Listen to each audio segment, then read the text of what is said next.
Al, it's a great pleasure to be here with Rahul Gandhi and with a not quiet audience. I think we've already discovered a lively audience.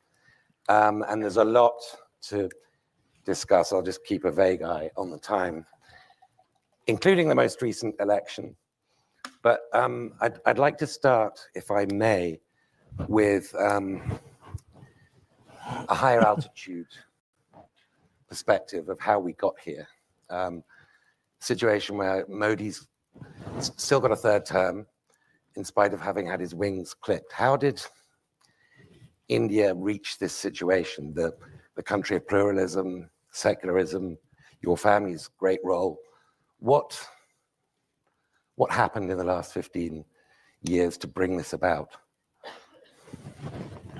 I mean, I think, first of all, of course, Mr. Modi has a central role in it. But I don't think it's only Mr. Modi. And I also don't think that it started in 2014. The general dynamics, the architecture and the forces that eventually got Mr. Modi are older. They just combined well in 2014. And I think India has had this fight. Modern India has had it embedded in it, the fight for and against the Constitution. And that's really the heart of it. The idea that all Indians should be equal, all Indians should be valued and treated in the same way versus a hierarchy. And the idea that, there is a hierarchy in India, a caste hierarchy, and that should be defended at all costs. So this is the conflict, and it's not a new conflict. I mean, if you go back in Indian history, you can go back 1,000 years, 2,000 years, you'll see this conflict. And there it's a philosophical battle, and then it has its political structures. So your family, I mean, I know everybody here will know, but it bears repeating. Your father was prime minister, your grandmother, Indira Gandhi, was prime minister, your great-grandfather, Jawaharlal Nehru, was leader of the independence movement and the first prime minister of post-colonial India, the greatest and the longest-serving prime minister. And your great-great-grandfather, Motilal Nehru, was obviously co-founder of Congress and therefore of the independence movement. There's nobody better than you. And looking back at your family history and at the sort of dramatic saga of India post-independence and pre-independence, to sort of stand back and ask, well, were there moments where, because your party was so much the natural party of government, that it became complacent, that it wittingly or unwittingly helped pave the way for this extraordinary period of Hindutva, which we'll get onto in a moment, may be receding, may or may not be receding, but is the self-analysis Congress should do, even now, to figure out how we got here? No, look, politics ebbs and flows, right? And it's a contest, it's a competition, and you go up and down in that competition, and that's just part of it. I think the way I view it, that this has given us and the India Alliance as a whole a lot of space to think about how we go forward. I think the politics in India has fundamentally changed. And so from our perspective, what we see, and some people would agree and some people would disagree, but what we see is that there's a clash of visions. We don't agree with Mr. Modi's vision. We fight it. And for us, we are trying to now put in place the basic foundation, the basic building block of a new vision for the country. And the Congress Party has periodically done this. It's not the Congress Party. I mean, if you look at the Congress Party and you compare it to other political parties, it has this ability to reinvent itself, right? So you look at the 70s, the Congress Party nationalizes the banks, and then it does a complete U-turn, in the 90s, and then is going with liberalization, with open economic architecture. So I think there's a design element in the Congress Party that has been put in place by Mahatma Gandhi, and it has certain qualities as a political organization which are very powerful. I mean, I was watching the elections, and there was a point in the elections when we sat down with our treasurer, and he was saying, look, the bank accounts are frozen. Now, how are you supposed to fight an election if your bank accounts are frozen? And so we were like, okay, we're done. That was the reaction, and we really didn't have an answer. But then the Congress Party fought an election with their bank accounts frozen, and has basically destroyed the idea of Modi, right? So it has, and you can see it because when you see the Prime Minister now in Parliament, and I come face to face with him, he's psychologically trapped, and he basically cannot come to terms. He cannot understand how this has happened, right? So it's, for me, sitting in the Congress Party and watching it is quite an amazing thing, because it's a political party, but then it's a whole set of ideas. And now looking back, I mean, I realized that the Congress Party fought the British Empire. And there's a reason the thing survived that. And it's in the basic architecture of the party. Now, sometimes the party goes away from that architecture. So I differentiate between the Congress idea, the Congress philosophy, value system, and the party organization. And they don't necessarily 100% overlap. But when they start coming close, then it starts to become very powerful. Okay, let's get into the election. I mean, as you say, it was not fought on a level playing field. I think it's fair to observe with your frozen bank accounts, what's happened to my profession, the media in India, is quite dramatic. Restrictions. And of course, you had a prime minister who was expecting not just a hat trick, not just a third consecutive victory, but to lift his majority from what I think it was 303 he had in the last Lok Sabha out of 543, a clear majority, to 370 up to 400, a super majority. And in the event, gets 240. Now, with your bank accounts frozen and the media playing field not being level and all the rest, how do you explain this? Is this because you formed this India alliance and had essentially power sharing of who ran where? Is it because the fruits of growth really weren't trickling down to most Indians in what is objectively a very high growing economy? Or was it a more principled thing, backlash against Hindu nationalism? Was it all of these or something that I haven't mentioned? No, multiple things came together, right? So, for example, prior to the election, we kept stressing on the idea that the institutions have been captured. And whenever we'd go, India Alliance would go, we'd stress on this idea that, look, the institutions are captured and we don't have a fair playing field.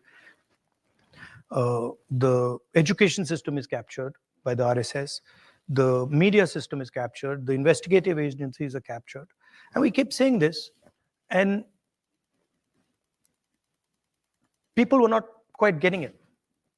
And we would keep saying it, again and again and again. And somehow they were just not getting it.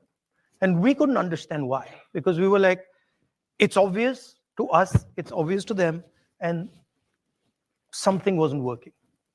And then in one meeting, one of the people who works with us said, listen, try holding up the Constitution.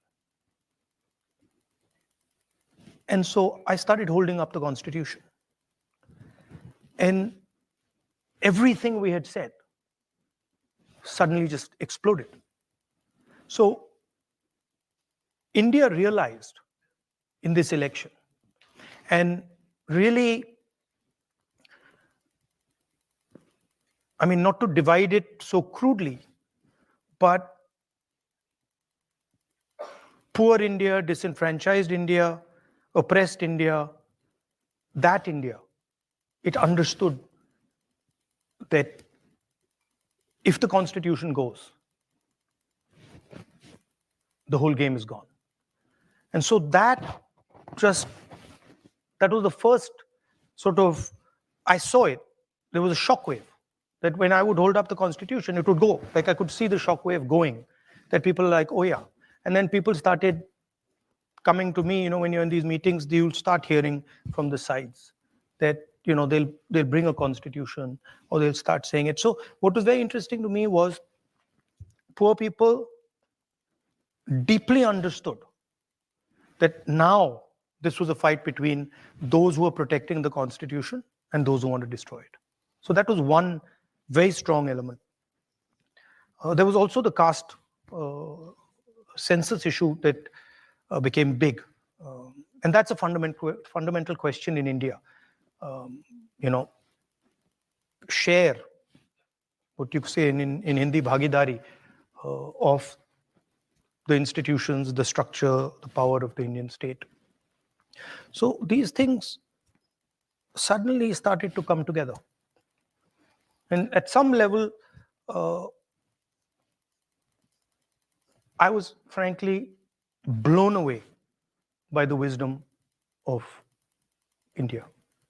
Like I would sometimes sit there and say, this is quite amazing, right? There was like a wall that suddenly arrived and said, okay, we are not backing down now. And really, I don't think the BJP, in a fair election, they were nowhere near 240 seats. No way. I mean, I'd be surprised if they had a financial, huge financial advantage. They had locked our bank accounts for one, but huge war chest. The election commission was doing what they wanted. I mean, the entire campaign was structured so Mr. Modi could, do his thing across the country. States where they were weak were designed differently than states where they were strong. So I don't view it as a free election at all. I view it as a rather controlled election. What's your confidence? But clearly your goal now is to win the next election. And it struck me there's one of two ways, maybe both, that this could come about. One is that Modi is like, he's no longer godlike, as you say. He's sort of dented. He's down. He's not out, but he's down. Psychologically quite harmed, expecting this affirmation of his being above ordinary political mortals and not getting it. And that might lead to splits, infighting within the BJP. No, he's got no obvious successor, right? My analysis is different. Okay. My sense halfway through the campaign was that Modi didn't think he was getting anywhere near 300, 400 seats. And I think early on he realized that this thing's going wrong, right? And we were getting inputs from the regular sources. Some of the intelligence agencies we were getting some of that information. It was pretty clear that they were in trouble. And so there was this internal thing going on in the Prime Minister that I could see. And psychologically, that how is this now happening? Because he's a person, as you know, he was in Gujarat many years, never faced political adversity, then Prime Minister of India, and suddenly this idea started to crack. And we knew when he said that, I speak directly to God, we knew that there had been that we had actually blown him apart, right? And that the psychology had gone. And so people think that, well, this was the prime minister sort of saying that, look, I'm special, I'm unique, and I talk to God. But that's not how we saw it. Internally, we saw it as a psychological collapse that, what's happened here? How is this thing not working? And it's not just the prime minister, it's deeper than that. So what has happened in India, and you'll see it, is that the coalition that brought Mr. Modi to power has collapsed. It's broken right down the middle, right? So you'll see in these elections that they will struggle. They will struggle, yeah.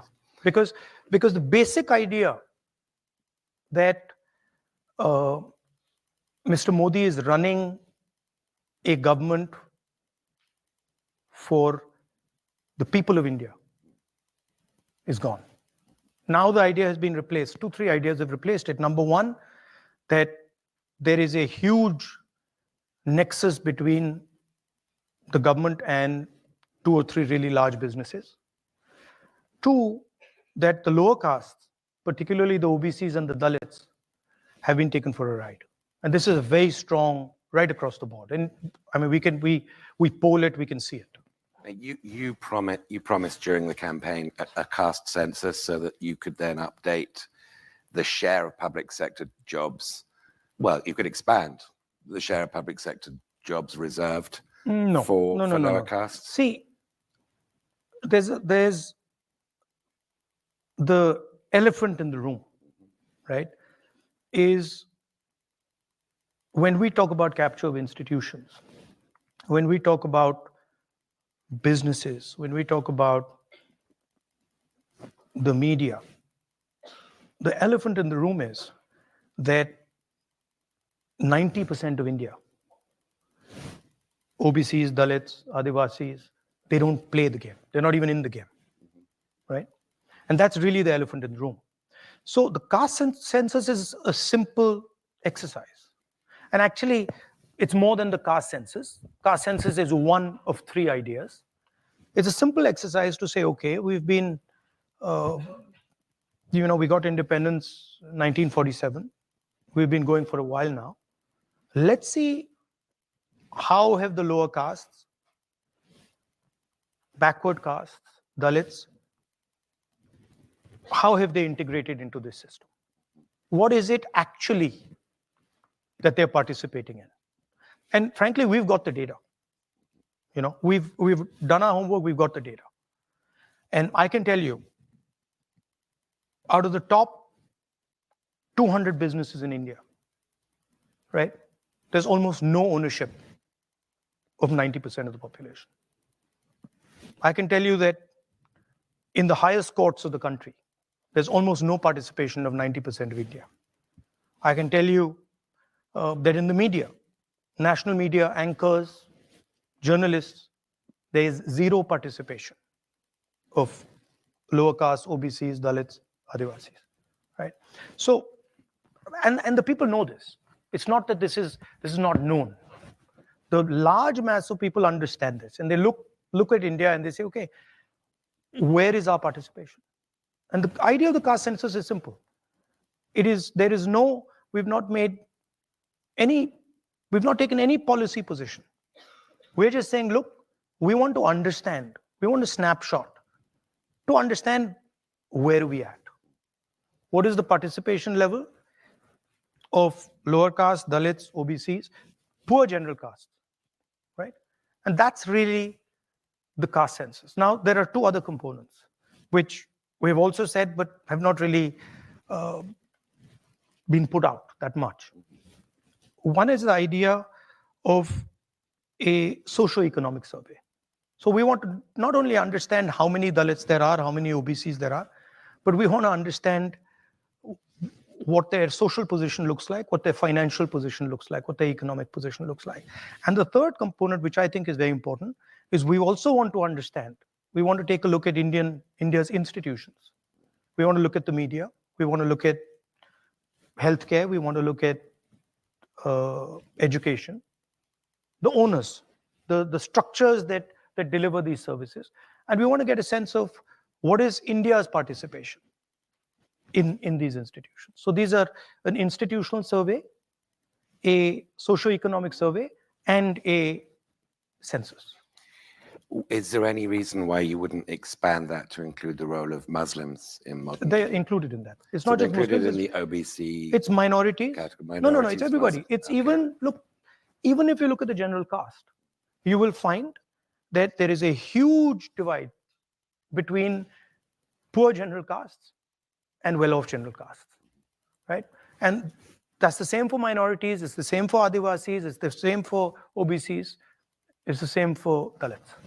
I mean, the reason I pressed you on that is because older people in this audience, and maybe some of the younger ones,